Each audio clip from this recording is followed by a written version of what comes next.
Hello! இன்னைக்கு உங்கள சாப்பிட எங்கேயும் நான் கூட்டிட்டு போலேங்க. எங்க வீட்டுக்கு நான் சாப்பிட கூட்டிட்டு வந்திருக்கேன். எங்க வீட்ல ஒரு கல்யாண ஃபங்ஷன் வருது. ஸோ அங்க சாப்பாடு செஞ்சு போடுவாங்க இல்லையா? அதுக்கு நான் உங்கள கூட்டு வந்திருக்கேன்.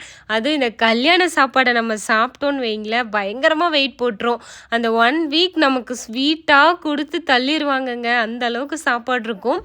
இன்னைக்கு என்னோட இலையில என்ன இருக்குன்னு பார்த்தீங்கன்னா, இனிப்பு வடை, பஜ்ஜி, அதுக்கப்புறம் பாயாசம், அப்பளம், வடை எல்லாமே வச்சுருந்தாங்கங்க. பொரியல் 4 காய்கறி போட்டு செஞ்சுருந்தாங்கங்க. அப்புறம் என்ன வேலை ஆரம்பிச்சாச்சு சாப்பிட. பருப்பு குழம்பு ஊற்றி அதில் அப்பளத்தை உடச்சி போட்டு சாப்பிடுவோம் பாருங்கள், செம்ம டேஸ்ட்டுங்க. எல்லாத்தையும் கலந்து கட்டிக்கிட்டு இருந்தேங்க.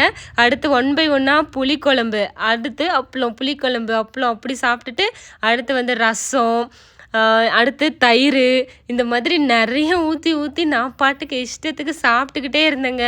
எனக்கே வயிறு ஃபுல்லான மாதிரி இல்லை, அந்த அளவுக்கு செம்ம டேஸ்ட்டாகவும் பரிமாறுவாங்க இல்லையா நம்ம வீட்டு சைடில் இருக்கவங்க. அதனால ரொம்ப என்ஜாய் பண்ணி நான் சாப்பிட்டுட்டு இருந்தேங்க. ரொம்ப கலாய்ச்சிட்டு இருந்தாங்க. செம்ம ஜாலியாக இருந்துச்சு அந்த இடமே. ஃபைனலாக அப்பளமும் பாயாசமும் போட்டு சாப்பிட்ருக்கீங்களா? அது ஒரு தனி டேஸ்ட்டாக இருக்குங்க. செம்மையாக இருந்துச்சு. இவர் தாங்க மாப்பிள்ளை சார். இவரை நாங்கள் கலாய்ச்சதில் பாவம் பையன் கண்ணில் தண்ணியை விட்டுட்டாங்க. இதே மாதிரி அடுத்த ஒரு வீடியோவில் பார்க்கலாம். பாய்.